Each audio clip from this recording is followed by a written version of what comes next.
Hey, what's up, Unbroken Nation? Hope that you're doing well wherever you are in the day. I am super excited to be back here with another episode with my guest, JM Ryerson, who is a mindset coach, host of Let's Go Win podcast, and author of the Amazon bestseller, Let's Go Win, the keys to living and champions daily playbook.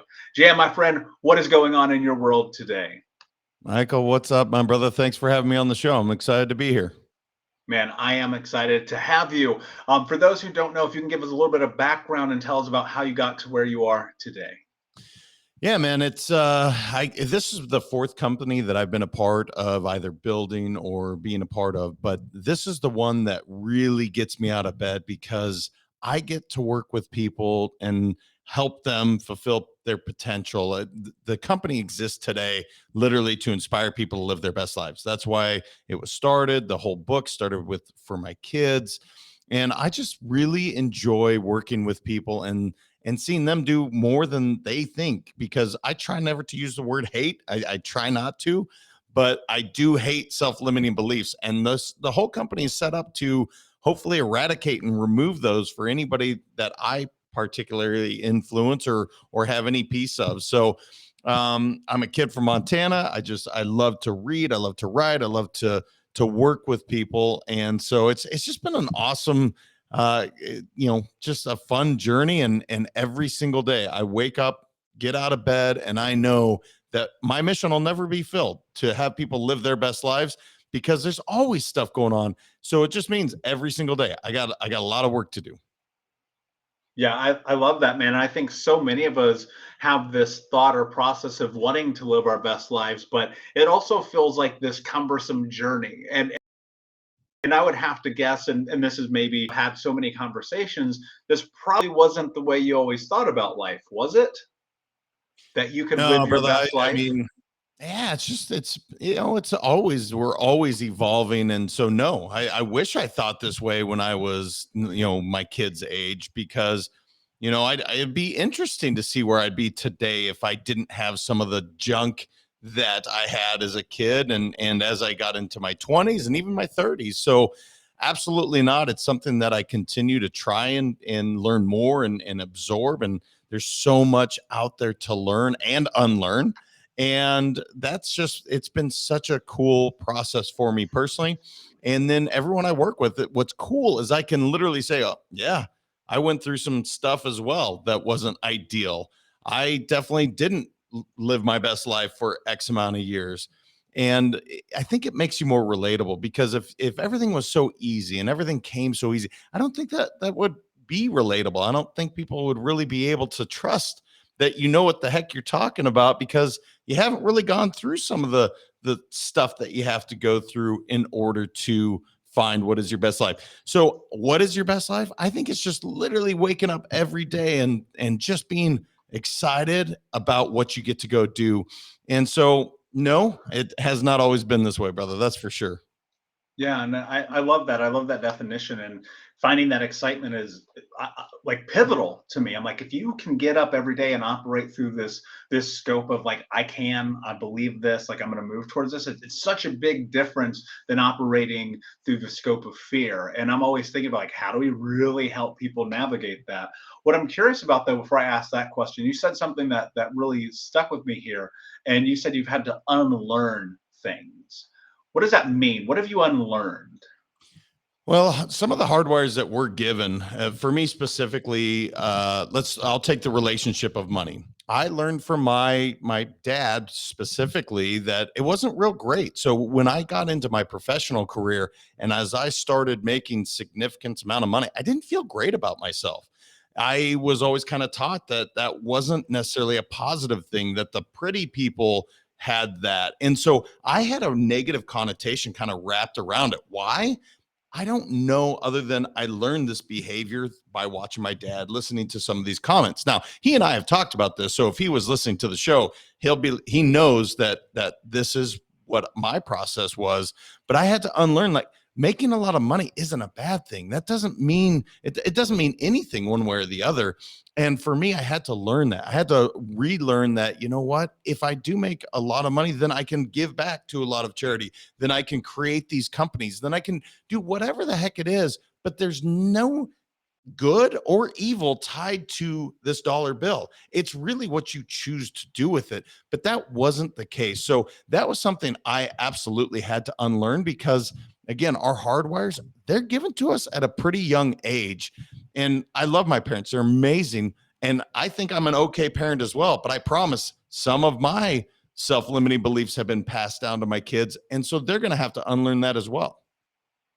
Yeah, I love that. I think there's such a big process of unlearning, and I have the same relationship with money, except from the other side, where it was constantly like I'm not deserving. Like Mhm. I can't have what I want to have. Growing up in poverty, growing up in homelessness, always having water turned off or getting evicted. And when I changed that, and luckily I did it at a pretty young age, man, it became this really impactful journey for me because I think so many of the narratives that we carry within ourselves, man, they just keep you trapped. And it's like you're just right there. If you could just shift that thing, I'm telling you, things could be different. But I know that moving and navigating through limiting self beliefs is one of the most difficult things that we do. Where do you start that process, and where do you even know how to look for what is limiting you? Such a great question. I love this question because it's actually a relatively simple process. I'm not saying it's going to be easy to get there, but you just have to ask some questions. What am I wanting to accomplish? Let's say it's a specific career. I want to make X amount of dollars. Whatever it is that I'm looking to do, have I accomplished it? And if the answer is no, why not? Or if another example, if something comes across and you just say something out loud, why do I think that way? Constantly asking yourself these questions and quieting the mind to figure out, why do I think this way?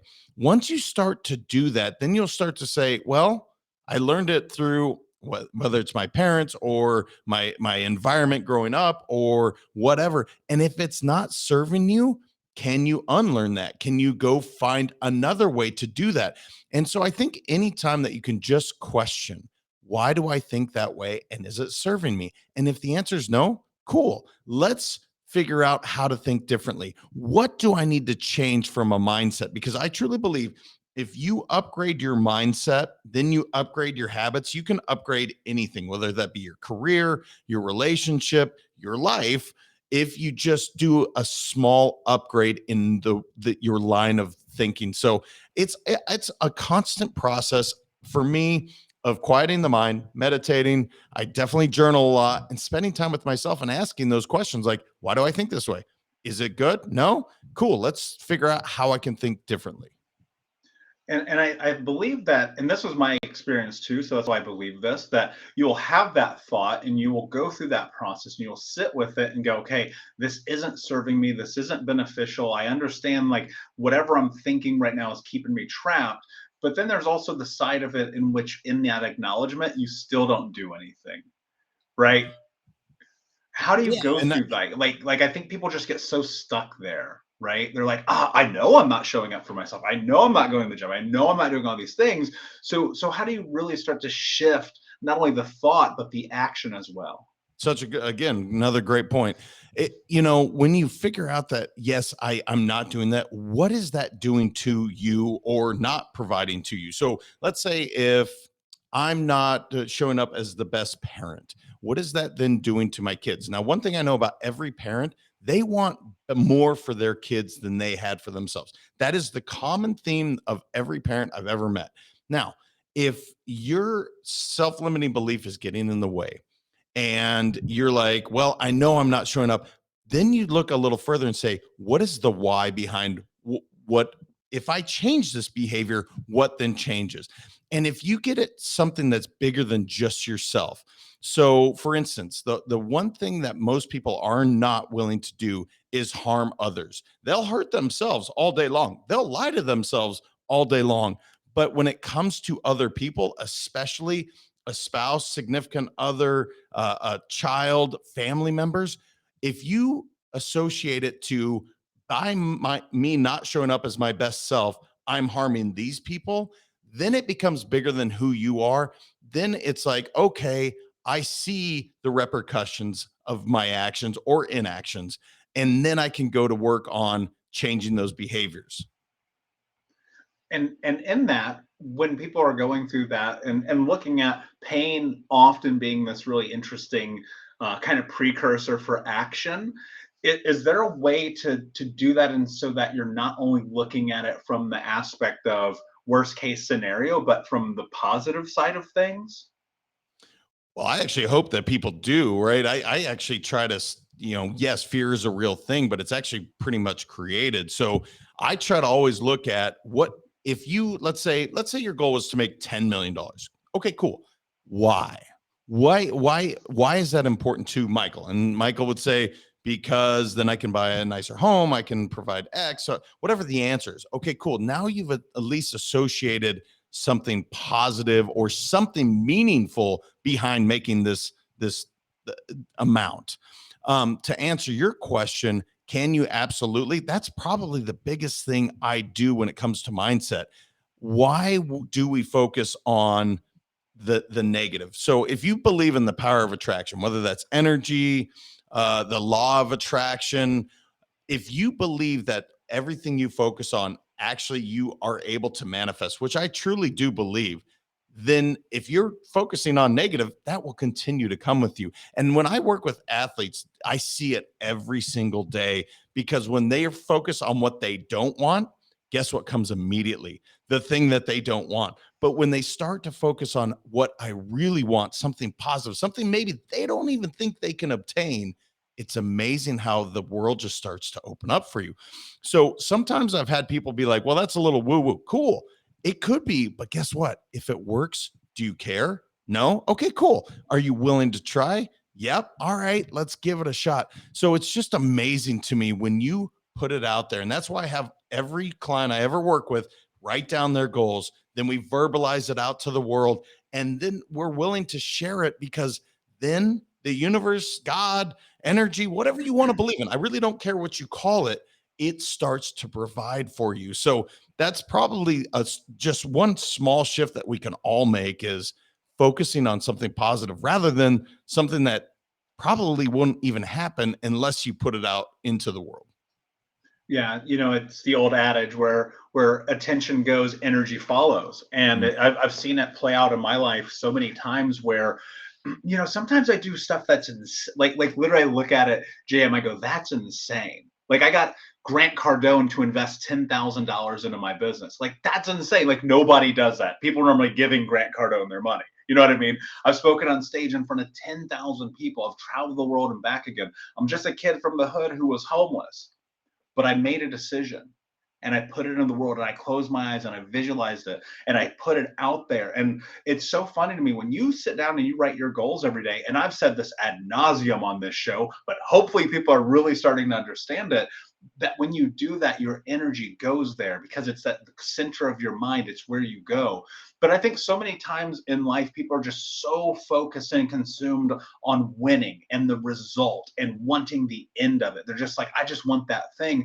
But I don't know that winning is about the result. And I know you feel the same. Talk to me about why winning is a mindset and why that matters so much. Yeah, brother. I mean, winning 100% is all about the process. Talk to anybody that's ever succeeded to any level, whether it's in business or in sport. They will tell you it is the process. You can listen to Michael Jordan, Kobe Bryant, LeBron James. They all talk about the process. So to think about, okay, for them, it's the NBA championship. That's a big goal. That's a big thing to try and accomplish today. So, why would you put your focus and energy on that? What you would break it down to is, okay, that might be the end result, but what I have to do today is I need to go work out X amount of time. I need to take care of my body. I need to, read. I need to work out, whatever it is. And you start to do that every single day. And then you fall in love with the process, because getting just a little bit better. And you've heard people say, I just want to get 1% better every single day. Just that goal alone, just by saying, you know what, I just want to get a little bit better today. What's amazing is whatever that end result is, it's going to be far more fulfilling if you just follow this process on a daily basis. So it is that trick that everyone does. And you mentioned Grant Cardone. Again, he is a guy that has pretty audacious goals, and he just goes to work, puts his head down, goes to work. And so it's one of those things, man. It's like, don't worry about what's down the line. And I have a saying that I use with all my clients: past is pain, future is anxiety, present is everything. Because I can't do anything about the past. That doesn't mean all my stuff in the past is negative. It just means that if I'm sitting today thinking about how great it was in the past, that's a negative. If I'm sitting there thinking about how great it's going to be in the future, well, guess what? How good is my present moment today? So if you can trick your brain or yourself to every single day, just give 100% today, it starts to just be this domino effect. It's like, oh, today was an awesome day. Oh, the next day is an awesome day. And then when you keep just adding it up, it's like, holy cow, look what you can accomplish. But stop worrying about a year down the line, 3 months down the line, tomorrow. Be in the present and enjoy every moment, because that is the one certainty I do know. We don't know when our time is up, so you may as well get that everything out of every single moment. Just like I'm with you right now. I want to give you 100% of my attention. And then when I'm done with this, I will go give 100% to whatever my next project is. But right now, I'm going to give everything and receive everything back from you, and it's going to be amazing. Yeah, I love that, and I think practicing presence is a part. I almost think of it like going back, and I hate to use another, but it's true, to get proficient at shooting a jump shot, you got to shoot that jump shot 10,000 times. And I think that about being present, like how are you spending your days? How are you spending your moments? Where's your thought? Because I feel like fear often only really shows up in my life when I'm focused on tomorrow. If I get in my head about tomorrow, it is just like, oh, every problem, every worst case scenario, every bad thing that could possibly happen is right there. And so I really think that you're spot on. Like getting into this place of being more present in the moment. What do you think has been the most profound shift for you in that thought process that has allowed you to become more present? Was there something that hit home? Was there an experience that you had to that place where you're like, wait a second, this actually has efficacy to it? Yeah, I don't know that I can point to a specific moment. Here's what I would say: we have the most remarkable imaginations. Now, that's really good, and it can be very negative as well. To your point, you can create something in your head about what if, and then you create this whole story before it's even happened, and you're already like sweating, worried about how this is going to go. How am I going to show up? What if they say, none of that's even happened? And you'll see how much energy you spend and just mental, like you're exhausted by the time you even get to the event. And it's like, most of the time, it doesn't go anywhere near what you thought. And so after a while, what I realize is I don't know what that person's thinking. I don't know what this event's going to be like. I don't know. So why spend any amount of energy on that? Now, that was when I think my aha moment was like, you don't know. Don't be so narcissistic or egotistical to think that you know how this is going to play out. I have no idea. I don't know what Michael's going to say next. I don't know. I don't have that power, and I don't want it. I want to live in this moment because it's so fulfilling. You're going to say something and it's going to take me down a totally different path. And I want to hear what you're going to say rather than thinking about, oh, I got to say this or I have to say that. Forget all that. I'm going to give 100% to this. And in this moment, it's this interview. And that, does that mean don't prepare? No, I want to look my best and I want to, show up as best I can, but I'm not going to worry about it because I know that I'm going to give my best. And that goes back to your point. Like Grant Cardone gave you 10 grand to your business. That's because you're doing some amazing things with this world. More people will give you money because you are providing a service. You're providing a value to this world. People see value in that. So it's not crazy. And I know you know that, but it's just, that's the way. If you can just shift it and say it, you don't know what the value is of someone else. You don't know what they think your value is. So stop trying to think that you do. Yeah, yeah, and I also believe that like there is a sense of freedom, and I don't know if you would agree with this or not. So I'm really curious. I found there's a sense of freedom when I just let go. When I Mm. let go of just trying to control every damn thing, when I let go of trying to make sure the future is exactly what I want it to be, and look, whether it's winning Grant Cardone or the stages I've been on or the podcast or anything, I'm just like, I try to visualize it. I move towards it as best that I can. I think I try to cover every box possible. But in the moment, like I just let go of control. And that has brought freedom in my life. Is that similar Well, even experience for saying it, you? yeah, dude. I mean, even you saying that, you can almost feel that weight just come off. Here's what I would tell you. In my professional career, I'm working on now my fourth 5-year goal. No, fifth. My goodness, fifth. Oh man, I'm aging. But my fifth go around of 5-year goals. I have not one time been even remotely close to what I thought I was going to accomplish in 5 years. And my point in saying that is, cool, put out your goal, but then put it there, you write it down, and it's out there, but then just go to work. And guess what? I've surpassed those 5-year goals each and every time. I'm not saying that to be a braggart. That's not my point. My point is, I don't know what's going to happen. I don't know that the world's going to shift, change, evolve. Actually, I do know it's going to change. So trying to predict the future is kind of a fruitless endeavor. If you just give 100% to everything that you can, every single moment, with your kids, with your wife, with your business, then you can look in the mirror, win or loss, and you can say, I gave it my best. And that is a freeing feeling, to not try and control everything, but just say, I can control two things. I can control my attitude, and I can control my effort. How was mine today? And if you can say, I gave my best attitude and my best effort and I still got my butt kicked, that's okay. I have tomorrow to do it again. So it is a freeing feeling, man. And that's it is such a good feeling to have. Yeah, and I agree with you. Give it what you can today, because like tomorrow's not promised, and those decisions that you have to make, those choices you have to make, the things that keep you up at night, like yes, it's difficult. I don't think anyone will ever argue the fact that it's difficult, but the only way you create massive change in your life is, well, by creating change in your life, and you can only do that through the actions that you have right now, because tomorrow's not promised and 5 seconds ago was. I'm really curious, Jam. A lot of people listening to this show are parents. A lot of them have children. A lot of them are in this place, much like you, where we are trying to navigate the world, living in a world that is the currency being fear, probably more so than anything else in the history of society. How are you navigating just parenthood right now, while mindset, while trying to have a business, while trying to make sure you don't, lead your kids down the right path? Like how are you navigating just human existence right Yeah, man, it's such a good point. And the biggest thing I would say to any parents is, who is running your agenda? And I mean this before you even start the parenting idea.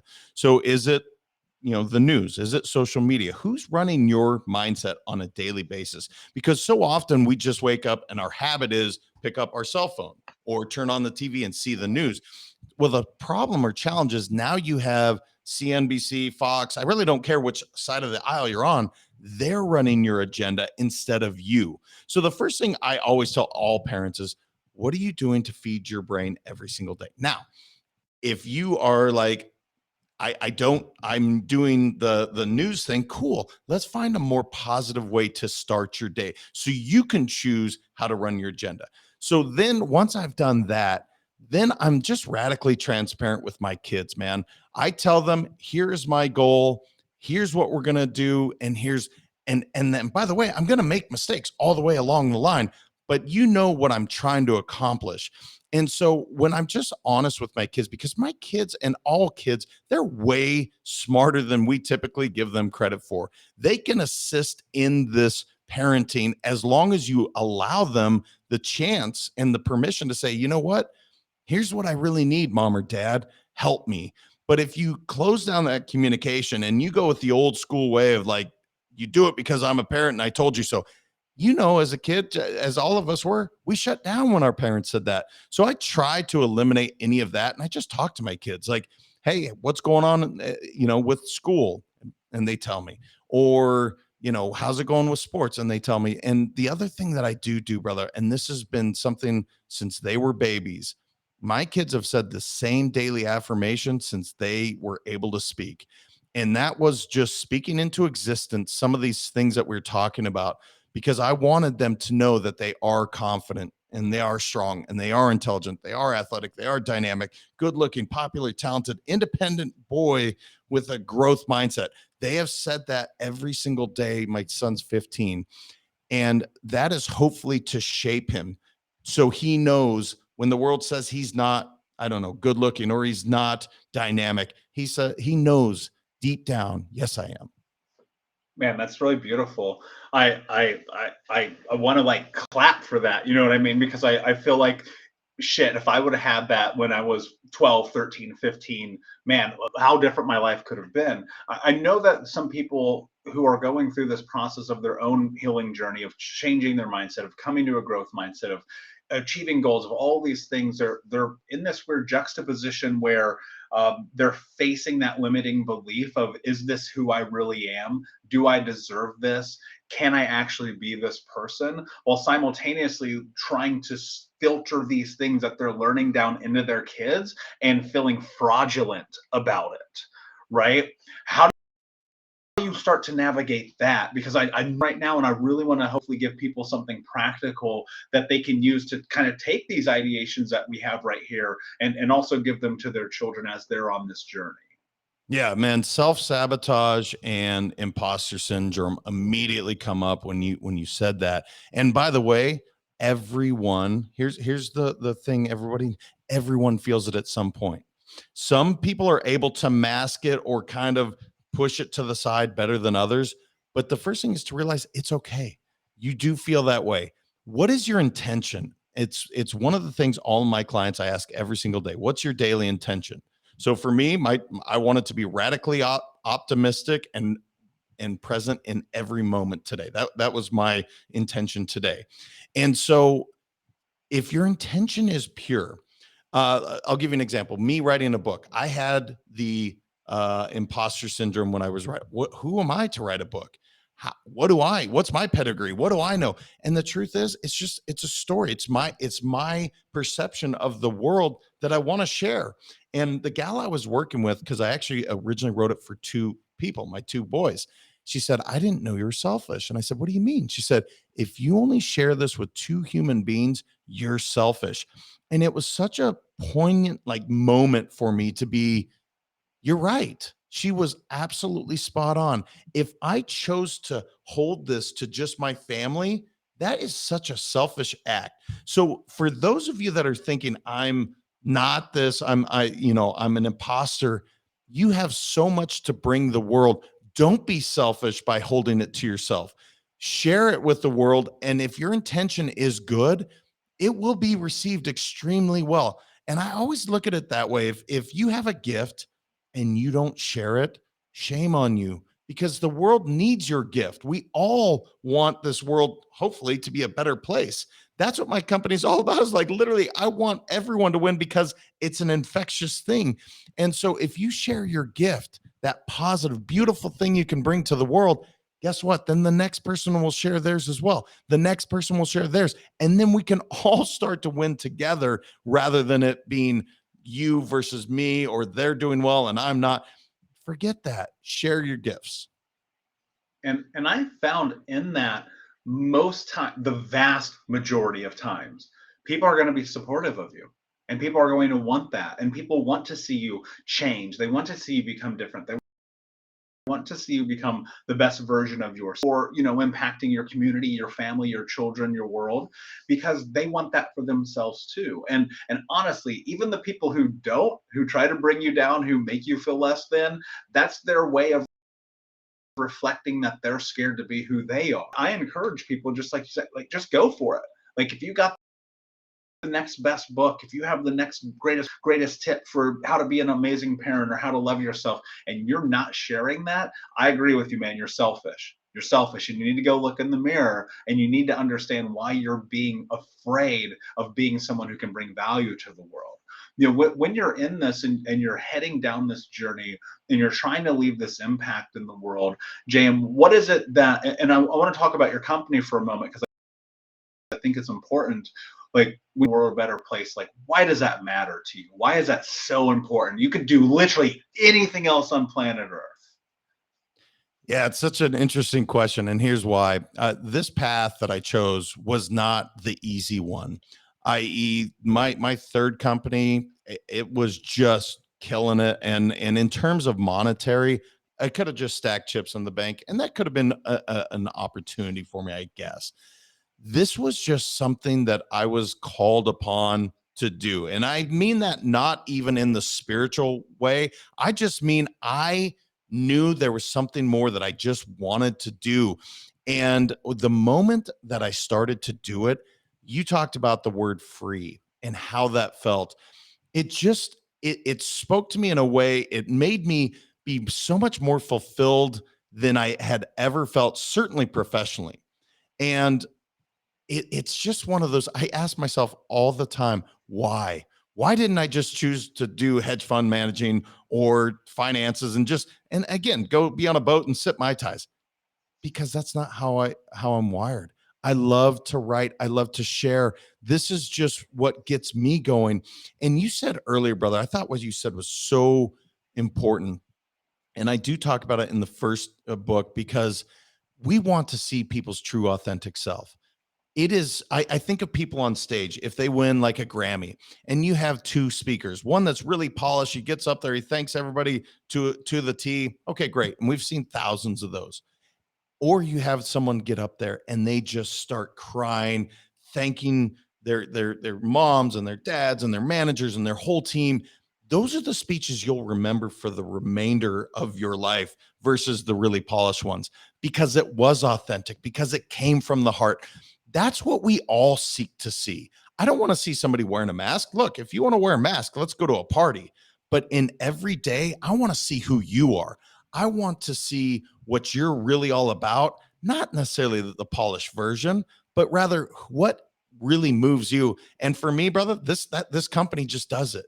Working with people to inspire them to live their best lives. And by the way, it's actually a bit selfish because I get as much, if not more, than anything that I could ever provide to my clients, to the people that I happen to influence. I get fed so much, and it's such a rewarding feel. I think it's fascinating to me that often people will err on the side of not being authentic in what you just said and be like, it's really about everybody else. Whereas I sit here and I go, I do so much of this because it makes me feel good. Because if it didn't, I wouldn't do it. And I think people are so afraid of the idea that they're going to come off as narcissistic or egotistical. How do you kind of balance that place where you're like, this makes me feel good and I'm serving the world and that's okay? Yeah, the podcast form has been that for me 100%. I didn't expect what's come from it. I get so much energy by doing these podcasts. It's really become sort of a selfish endeavor that I'm getting so much. Now, what happens though is because I'm getting fed, now I want to feed more people the same energy, the same love. And what's interesting, I was telling somebody earlier this morning, when I work with female clients specifically, and I'm going to generalize for a moment, one of the biggest changes that I ever make with those clients is I say, look, typically females are so maternal, they take care of everyone around them first before they ever consider taking care of themselves. So the kids, the spouse, the business, the house, and maybe at the end of the night they grab a glass of wine or sit down and just give them a little me time. And what I will tell them every single time, that is so selfish because there's a shelf life to that.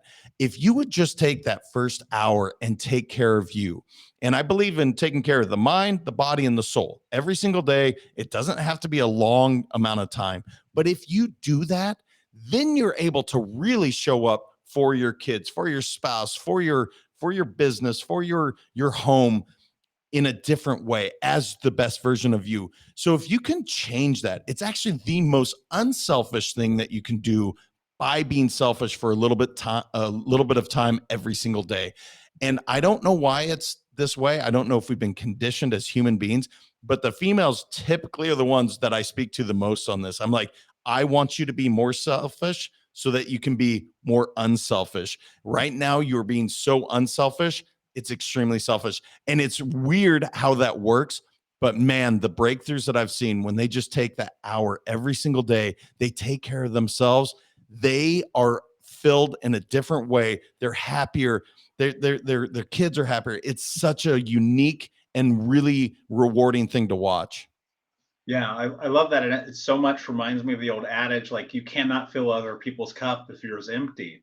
And so many of us are walking around with these empty cups, putting everything else except ourselves first. And it's not selfish to put yourself first. It's really not. I mean, I think it's contextual. I mean, you don't want to be robbing banks and doing cocaine all night, but like realistically, if you're taking care of yourself, you're doing the right things, you're going to make the world just a tremendously better place while simultaneously making your life better. And I don't know about you, but that sounds like really awesome to me.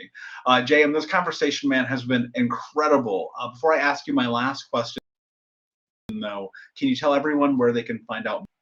Yeah, thanks, man. I really appreciate that. They can go to letsgowin.com. I do an article or a blog every single week, so it's up there for you.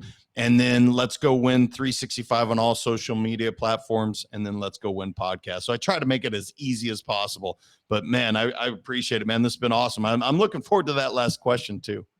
Yeah, my last question for you is, what does it mean to you to be unbroken? Yeah. So if you actually, you can see it right here. The logo of mine is three circles, and you'll notice that this gets a little deep. So if I'm taking too long, just let me know. But I believe that in the very center, that's you. That's that whole perfect you, that authentic self. So if you take care of your mind, your body, and your soul, okay, every single day, then I believe people are on earth for three reasons: to have fun, to love, and to have purpose. And if you do that right in the middle, that's you. That's your authentic self. And so, brother, to me, that the reason the circle is so important, it's the most perfect symbol in the world. It's literally, that's why the Knights of the Round Table, it's why the circle is literally everyone is on an equal playing field. And so when I think of Unbroken, I think of that circle. And I'm so glad you asked that question, because it makes me bring out what this logo means to me. And I'm looking at all my clients, and you're right there in the middle. That's who you are. If you can just do those six things, I guess it is: take care of your mind, your body, and your soul, have fun, love, and purpose every single day, and that authentic self will come through completely unbroken. Man, that's beautiful, my friend. Thank you so much for sharing. Thank you so much for being here. I know I got a tremendous amount of value out of today's conversation. Unbroken Nation, thank you so much for listening. Please like, subscribe, share, leave a review, tell a friend. And until next time, my friends, be unbroken. I'll see ya.